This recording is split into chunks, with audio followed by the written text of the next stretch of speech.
নমস্কাৰ মৰমৰ ছাত্ৰ ছাত্ৰীসকল আমাৰ পঢ়াশালী নামৰ এই ইউটিউব চেনেলটোলৈকে তোমালোক সকলোকে স্বাগতম জনাইছো। এই চেনেলটোৰ যোগেদি তোমালোকে Assamese, English, political science, economics, education এই সাবজেক্টসমূহৰ ওপৰত ভিডিঅ' আকাৰে উন্নত মানদণ্ডৰ ষ্টাডি নোটছ লাভ কৰিবা। যদি তোমালোকে এই চেনেলটোলৈকে নতুনকৈ আহিছা তেন্তে আগলৈ ভিডিঅ'সমূহ পাই থাকিবলৈকে এতিয়াই চেনেলটো সাবস্ক্ৰাইব কৰি থবা। আজিৰ এই ভিডিঅ'টোত আমি আলোচনা কৰিম তোমালোকৰ এছামিজ এমাইল টেক্সটবুকখনৰ অন্তৰ্গত কাঠমিস্ত্ৰীৰ ঘৰ নামৰ কবিতাটোৰ সকলোবিলাক প্ৰশ্ন উত্তৰ। যদি ভিডিঅ'টো তোমালোকৰ বাবে উপযোগী যেন লাগে তেন্তে শেষলৈকে চাবা আৰু ভাল পালে লাইক কৰিবা, কমেণ্ট কৰিবা, লগতে বন্ধু বান্ধৱীলৈকে শ্বেয়াৰ কৰিবা। যি কি নহওক এতিয়া আমি প্ৰশ্ন উত্তৰসমূহ আলোচনা কৰোঁ আহা।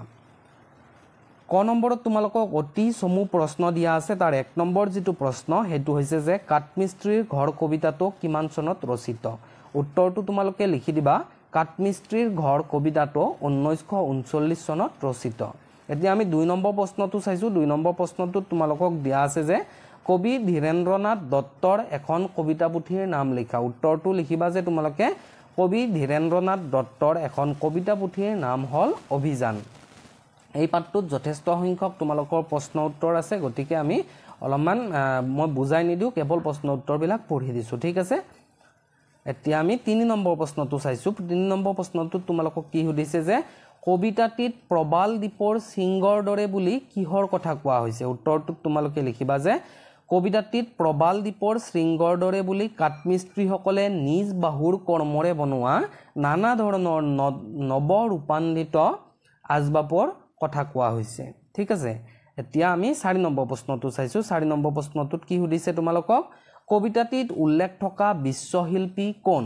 উত্তৰটো লিখিবা যে কবিতাটিত উল্লেখিত বিশ্বশিল্পী হৈছে কাঠমিস্ত্ৰীসকল। এতিয়া 5 নম্বৰ প্ৰশ্নটো চাবা। কাঠমিস্ত্ৰীয়ে নিজৰ অধিকাৰ কেনেকৈ সাব্যস্ত কৰিব লাগিব বুলি কবিতাটিত কোৱা হৈছে। উত্তৰটো চোৱা তোমালোকে কাঠমিস্ত্ৰীসকলে নিজৰ বাহুবলেৰে অধিকাৰ সাব্যস্ত কৰিবলৈ কবিয়ে কবিতাটিত আহ্বান জনাইছে। ঠিক আছে, এতিয়া আমি তাৰ 6 নম্বৰ প্ৰশ্নটো চাইছো। চমু প্ৰশ্ন বুলি দিয়া আছে। তাৰ 1 নম্বৰ যেটো প্ৰশ্ন কবিতাটিত উল্লেখ থকা কাঠমিস্ত্ৰীয়ে ব্যৱহাৰ কৰা দুবিধ সঁজুলিৰ নাম লিখা। এতিয়া উত্তৰটো চাবা। কবিতাটিত উল্লেখ থকা কাঠমিস্ত্ৰীয়ে ব্যৱহাৰ কৰা দুবিধ সঁজুলিৰ নাম হৈছে ৰান্দা আৰু বটালি। ঠিক আছে, এতিয়া আমি 2 নম্বৰ প্ৰশ্নটো চাইছো। কাঠমিস্ত্ৰীৰ ঘৰ কবিতাটিৰ বিষয়ে নৱকান্ত বৰুৱাই কি কৈছিল।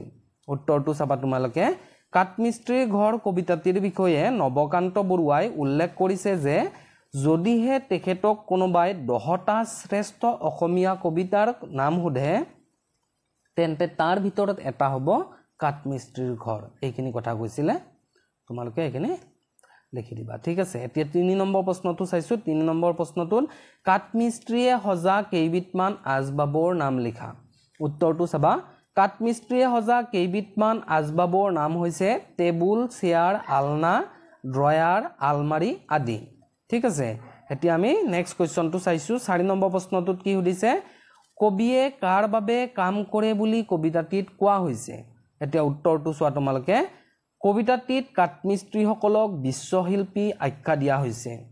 কাঠমিস্ত্ৰীসকলে শিল্পসুলভ কলা কুশলতাৰে অসহনীয় শ্ৰমৰ বজা মূৰত লৈ সমাজৰ অৰ্থনৈতিকভাৱে সচ্ছল শ্ৰেণীটোৰ বাবে নানা ধৰণৰ মনোমোহা কাঠৰ সামগ্ৰী সাজি সিহঁতক এক স্বাচ্ছন্দ্যময় জীৱন প্ৰদান কৰে, অথচ সিহঁতে নিজে অন্ধকাৰত ডুব গৈ থাকে। ঠিক আছে, এইখিনিলৈকে লিখিলে তোমালোকৰ হ'ব। এটা 5 নম্বৰ প্ৰশ্নটো চাবা তোমালোকে কবিয়ে কাঠমিস্ত্ৰীৰ লগতে আৰু কাক কাক নিজৰ অধিকাৰ কাঢ়ি ল'বলৈ কৈছে। উত্তৰটো চোৱা এতিয়া কাঠমিস্ত্ৰীৰ ঘৰ কবিতাটোত কবিয়ে কাঠমিস্ত্ৰীক প্ৰতীক হিচাপে লৈ শ্ৰমজীৱী শ্ৰেণীৰ মানুহৰ দুৰ্দশাগ্ৰস্ত জীৱনৰ ছবিখন প্ৰকাশিত কৰিছে।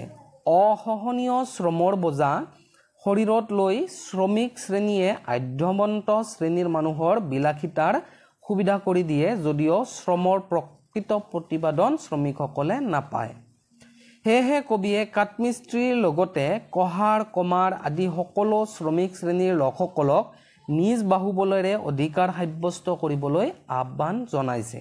ঠিক আছে, এইখিনি এতিয়া দীঘল প্ৰশ্ন আছে তোমালোকৰ ইয়াতে কি দিয়া হৈছে যে কবি ধীৰেন্দ্ৰ চন্দ্ৰ দত্তৰ জীৱন আৰু কৰ্মৰ চমু পৰিচয় দিয়া এতিয়া উত্তৰটো চাবা তোমালোকৰ ভুলবশত ইয়াতে উত্তৰটো টাইপ কৰা হোৱা নাই এই ভিডিঅ'টো তোমালোকৰ টাইপ কৰা নহল যদি তোমালোকে বিচৰা তেন্তে মই আন এটা ভিডিঅ'ত তোমালোকৰ এই প্ৰশ্নটোৰ উত্তৰটো কৰাই দিম ঠিক আছে এতিয়া আমি 2 নম্বৰ প্ৰশ্নটো চাইছো কবিতাটিত কাঠমিস্ত্ৰীৰ শ্ৰম আৰু কষ্টৰ চিত্ৰ কেনেদৰে দাঙি ধৰা হৈছে চমুকৈ লিখা উত্তৰটো চাবা ধীৰেন্দ্ৰ চন্দ্ৰ দত্তৰ শ্ৰমজীৱী মানুহৰ জীৱনৰ আধাৰত ৰচিত কাঠমিস্ত্ৰীৰ ঘৰ কবিতাটিত ৰুক্ষ বাস্তৱৰ সাৰ্থক প্ৰকাশ ঘটিছে কবিয়ে ইয়াত কাঠমিস্ত্ৰীক প্ৰতীক হিচাপে ব্যৱহাৰ কৰি সকলো শ্ৰমজীৱী লোকৰ দুৰ্দশাগ্ৰস্ত জীৱনৰ কথা বৰ্ণনা কৰিছে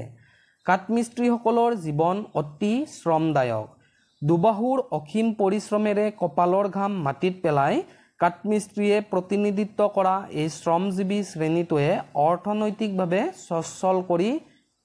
সচ্ছল শ্ৰেণীৰ লোকসকলৰ নানা উপযোগিতাসমূহ পূৰ কৰি আহিছে কাঠমিস্ত্ৰীসকলে হাতুৰি বটালিৰ খুন্দাৰে নিৰক কঠিন একাবেকা কাঠবোৰক মনোৰম আৰু মসৃণ কৰি তোলে দেহৰ তেজ ঢালি গঢ়ি দিয়ে মানুহৰ বাবে মায়াপুৰী সদৃশ অট্টালিকা অথচ তেওঁলোক নিজেই অভাৱী আন্ধাৰত ডুব গৈ থাকে তেওঁলোকে কৰা অশেষ পৰিশ্ৰমৰ উচিত প্ৰতিপাদন সিহঁতে উচ্চ শ্ৰেণীৰ লোকসকলৰ পৰা লাভ নকৰে এনেকৈয়ে উচিত মৰ্যাদাৰ পৰা বঞ্চিত হৈ শ্ৰমৰ মাজত বুৰ গৈ থাকে কাঠমিস্ত্ৰীসকল ঠিক আছে এইখিনি এতিয়া 3 নম্বৰত তোমালোকক প্ৰসংগ সংগতি দৰ্শাই ব্যাখ্যা কৰা দিছে বিশ্বৰ যত কৰ্মীৰ দল তেজ ঢালি গঢ়ে প্ৰাসাদ উজ্জ্বল এতিয়া উত্তৰটো চাবা ইয়াতে তোমালোকক যদিও প্ৰসংগ বুলি দিয়া আছে তোমালোকে কিন্তু তোমালোকৰ যেটো আনসাৰ তাত প্ৰসংগ শব্দটো নিদিবা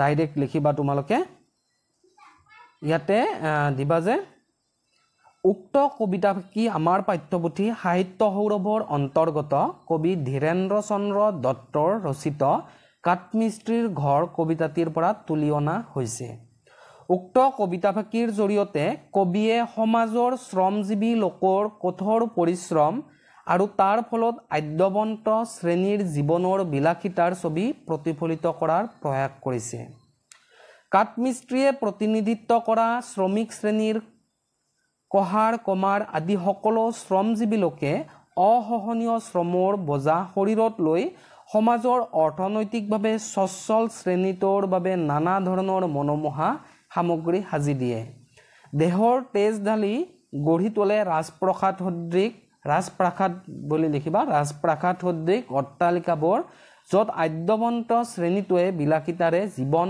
যাপন কৰে আৰু তাত বহি তেওঁলোকে প্ৰেমৰ সংগীত শুনে অথচ এই শ্ৰমজীৱী লোকসকলৰ জীৱনৰ অৱস্থা শোচনীয় অভাৱত জুৰুলা সেই মৰ্মান্তিক অৱস্থাটি কবিতাটিৰ মাজেদি ফুটি উঠিছে এইখিনিলৈকে লিখিবা তোমালোকৰ ব্যাখ্যাটো হৈ যাব এতিয়া 4 নম্বৰ প্ৰশ্নটো চাবা কাঠমিস্ত্ৰীক কিয় শিল্পী বুলি কোৱা হৈছে উত্তৰটো চাবা কাঠমিস্ত্ৰীসকলে নিজৰ শিল্পসুলভ কলাকুশলতাৰে বিভিন্ন মনোৰম সামগ্ৰী তৈয়াৰ কৰে অসহনীয় শ্ৰমৰ বোজা শৰীৰত লৈ সিহঁতে মানুহৰ বাবে মায়াপুৰী প্ৰাসাদ গঢ় দিয়ে নিজ কৰ্মকুশলতাৰ বলত সিহঁতে নিৰক কঠিন একাবেকা কাঠক মসৃণ আৰু চকুৰোৱা বস্তুলৈ ৰূপান্তৰিত কৰে বিভিন্ন মনোমোহা আচবাব তৈয়াৰ কৰে কাঠমিস্ত্ৰীসকলৰ এই শিল্পসুলভ কৰ্মকুশলতাৰ বাবেই সমাজৰ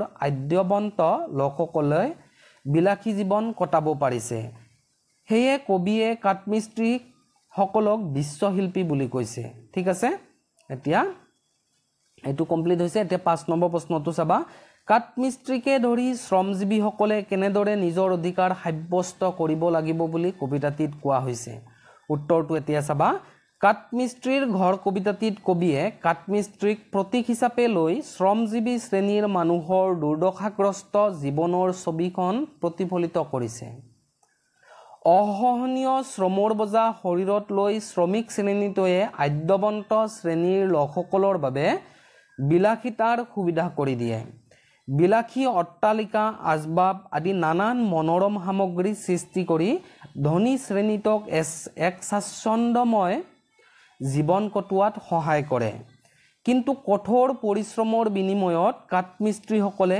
উচিত মৰ্যাদা নাপায় তেওঁলোকৰ জীৱনত অভাৱৰ শেষ নাই ধনী শ্ৰেণীটোৰ হাতত যেন এই শ্ৰমজীৱী শ্ৰেণীটো শোষিত হৈ আহিছে সেয়েহে কবিয়ে কাঠমিস্ত্ৰীৰ লগতে সকলো শ্ৰমজীৱীসকলক তেওঁলোকৰ শ্ৰমৰ উপযুক্ত মূল্য বিচাৰি নিজ বাহুবলেৰে অধিকাৰ সাব্যস্ত কৰিবলৈ আহ্বান জনাইছে মৰমৰ ছাত্ৰ ছাত্ৰীসকল আজিৰ ভিডিঅ'ত আমি ইমানখিনিয়ে প্ৰশ্ন উত্তৰ আলোচনা কৰিলোঁ ভিডিঅ'টো চাই তোমালোকে কেনে পালা কমেণ্ট আকাৰে নিশ্চয় জনাবলৈ নাপাহৰিবা